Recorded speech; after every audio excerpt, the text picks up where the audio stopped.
As the Denver Broncos approach the halfway point of the season, tension is building. Sunday's matchup against the Baltimore Ravens isn't just any game. It's a pivotal moment that could define the Broncos' trajectory for the rest of the season. Sitting at 5-3, Denver teeters on the edge between playoff contention and missed opportunity. A win could solidify them as serious contenders, but a loss? That could thrust them into a downward spiral, especially with a brutal schedule still looming.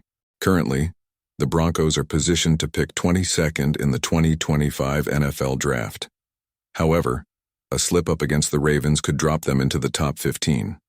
It's a stark reminder of how each game could reshape their draft priorities and influence the future of the franchise. But what exactly do the Broncos need to change, and how has their outlook shifted since the season kicked off?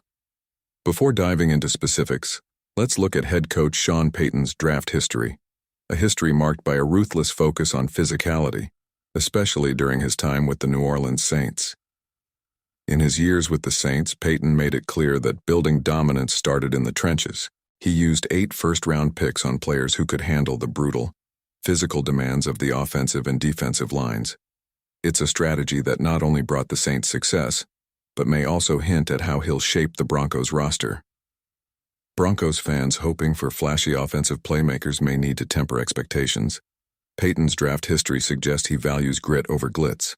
However, that's not to say he's entirely opposed to skill positions.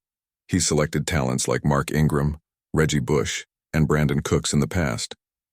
But with Denver, will he stick to his proven formula, or is he ready to embrace a different approach?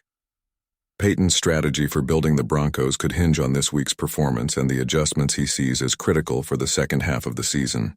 His recent comments indicate a need for a stronger run game and better protection, hinting at offensive line priorities.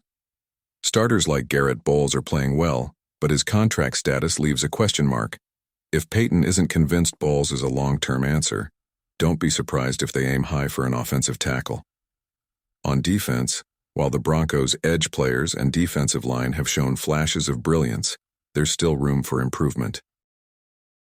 With key players like Jonathan Cooper and Baron Browning possibly on the trade block, and others like DJ Jones nearing the end of their contracts, Denver's long-term strategy in the draft might focus heavily on securing young talent for the front seven.